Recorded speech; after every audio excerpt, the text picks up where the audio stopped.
Okay guys, as promised, I am actually going to do that MCAT video I promised yesterday. Start off, I'm just going to explain some things about the general chemistry behind it to you.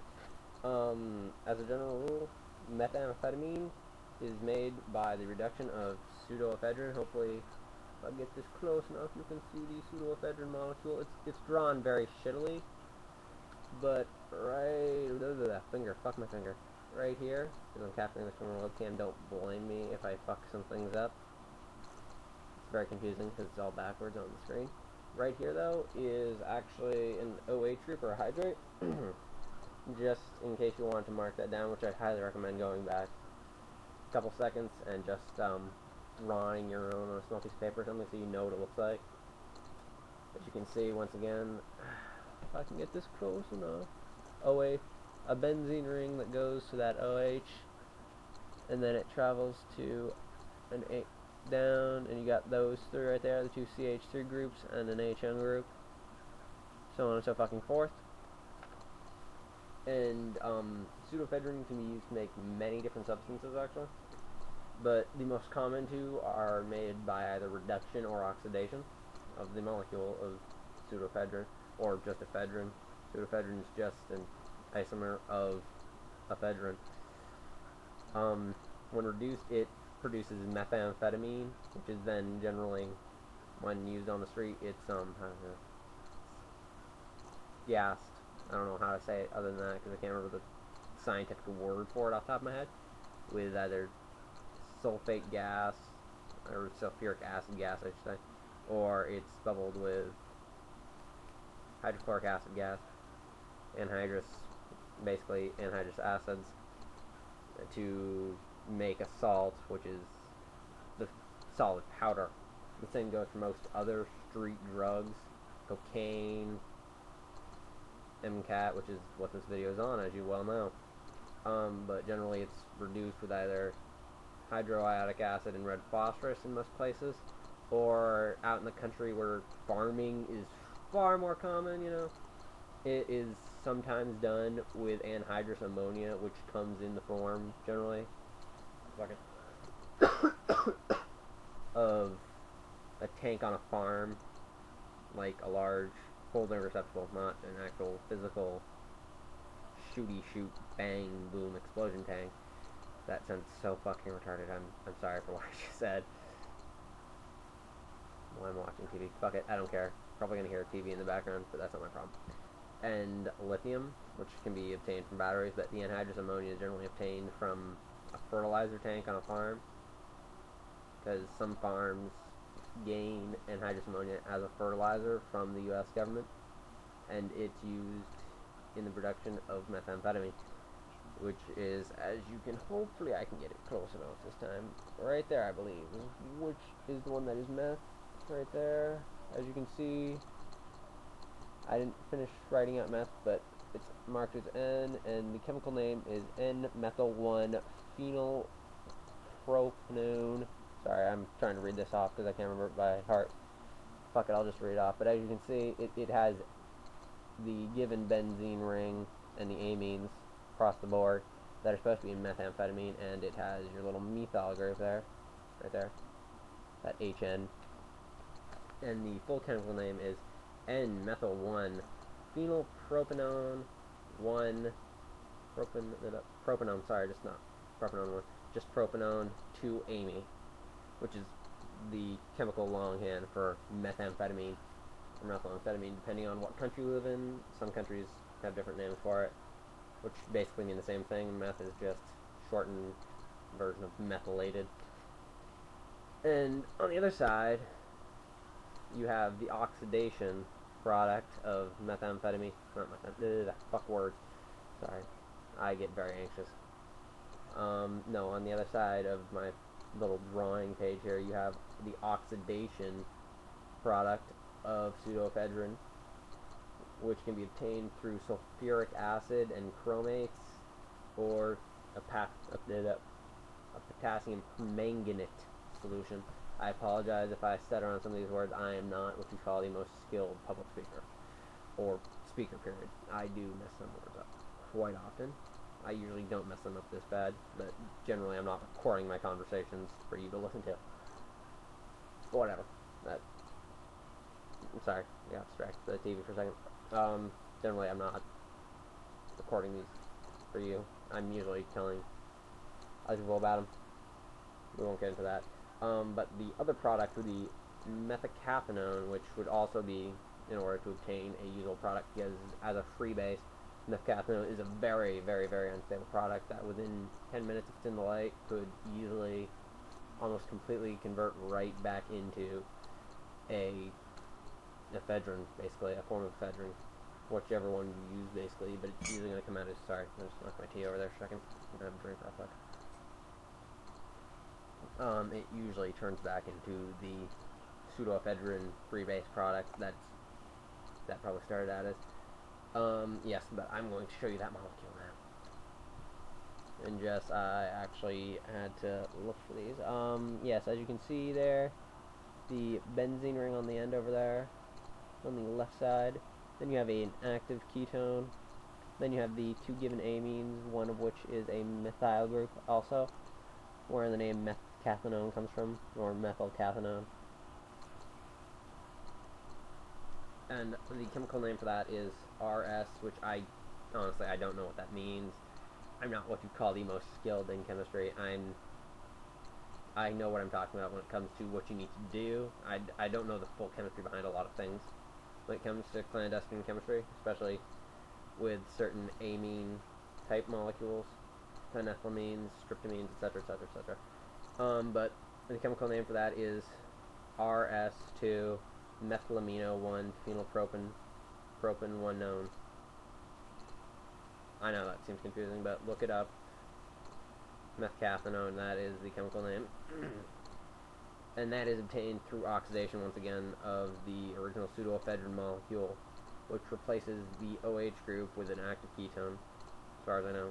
I could be completely fucking wrong, but I'm just going with what I'm reading off the internet and various other chemical sources, so on and so forth. And this is just the first part of the video. I promise you I will probably be putting up in a little while after I post this video a second part, but I'm actually going to cut this one short a little bit, because right now it's at about the halfway mark for where YouTube allows you to post, the 15-minute mark, and it's actually getting up there in the megabytes that it's costing my hard drive, and I really don't have that much space on my hard drive, so I am going to immediately after, where the fuck did I say? In a minute, I'm going to stop this recording, and this will be part 1, and I will make a part 2 to this. Yes, but generally the list of things that are used to oxidize the pseudoephedrine feedstock into a methcathinone molecule, which is just a substituted cathinone, which is an actual thing. Cathinone is usually comes in the form in places other than Western Europe and North America and South America. Comes from a plant called I don't know how to pronounce it. It's Catha idwalis, as far as I know. I'm probably not pronouncing that right. Look it up. Look up KHAT on like Wikipedia or something. It'll come up with a subject on a chemical very similar called just called cathinone. It's the caffeine equivalent of amphetamine. It's untouched by extra alcohol groups, or whatever you call them, alkyls, to make it into a different, more stronger or less potent product. Second, I'm going to take another drink. Interesting. Sorry, I have the TV on in the background. I apologize if I seem distracted at times. But the general list of things used to oxidize the feedstock of pseudoephedrine into methcathinone generally pertains to the following groups of things. Basically, it has to have an oxidation level above 4, I think, for it to even be worthwhile to do, or else you'll get shitty yields. I mean, shitty yields. But it generally comes in the following forms from synthesis. And know that any chromates generally are done in a sulfuric acid environment. Not always. Some people don't like to. I never made it in my life, so I really can't tell you. I'm just putting this video out there for your education because I find it interesting and I have nothing to do because I'm on some break for high school, and it's interests me. So, shit, why not? But the list is usually what people use are KMNO4, which is potassium permanganate, which some people seem to think, as far as I've seen on the internet, that it's illegal in their country for some reason, which makes me assume they're either in Canada or the US. And it's not, or else you wouldn't be able to buy it at Sears as a water softener for your filter. It's just a water softener. It comes in 1 pound things at Sears for like $6-7, I think. Could be wrong. Second. I'm sorry. I'm a little distracted again. What was I saying? Oh yeah. It usually comes in the form of water softener at Sears, really any hardware store, or sometimes it comes in the form of feedstock for keeping plants alive that you can use in very small quantities at like farming stores. And I mean farming, not gardening. I'm not talking like a flower nursery or anything. I'm talking a full-blown farming store, like acres and acres of corn and rye and wheat and shit. Sorry. Which, it's not illegal by any means. It might be watched if you were to buy it as potassium permanganate from a chemical supply company of some sort. But as far as I know, if you buy it at a Sears, like a bottle of it, you can easily make many syntheses. I'm not good with that word. Syntheses worth of solution, because it requires very little content in a 100 milliliter solution of water. I don't know the exact number off the top of my head. I get most of my information from the internet once again. But, moving on. There's also the ability to use chrome trioxide, sodium or potassium chromate, or sodium or potassium dichromate.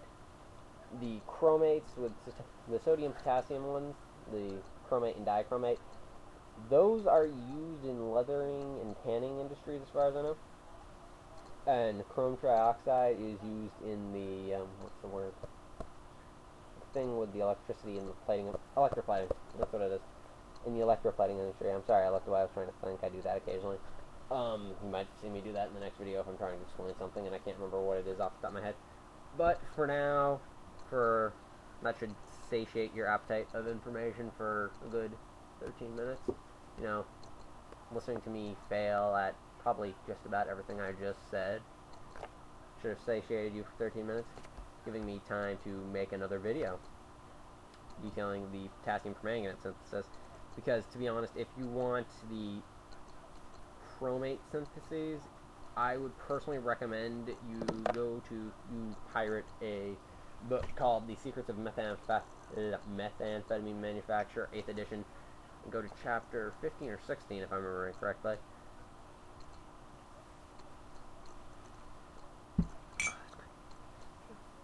You go pirate one of those, and you say, no, I'm suggesting something illegal. But you know what? You're listening to this, and even though this is only for information purposes, I'm guessing some of you are gonna be dumb enough to use the information I give you, no offense. Not using dumb as an insult there, but it's kind of a given I have to say that, to keep people who would be asinine little bitches and go, oh, drugs are bad, you shouldn't tell people how to make them. They're gonna find out, so I want to satiate them real quick, so they don't send me harassing messages on YouTube or anything, because I really don't need that shit. Pointless, and they're not gonna stop me. They're just gonna waste their energy trying to make themselves feel good, and I really don't need that, because it wastes my time, it wastes their time. They can tell me I should find Jesus or something, I don't care. I don't believe in any form of organized religion to begin with, let alone God himself. And if I'm wrong, I'm wrong. I can live with that. At least I had the human decency to be honest with myself and admit I don't believe in something. I doubt if there is a God, and I'm not saying there is by any means, but I doubt if you just believe in him so you don't go to hell, that he'd be super pleased with that. I think he'd call that selfish, and he'd send you to hell for being a selfish asshole. No offense. Not calling anyone out there who's Christian a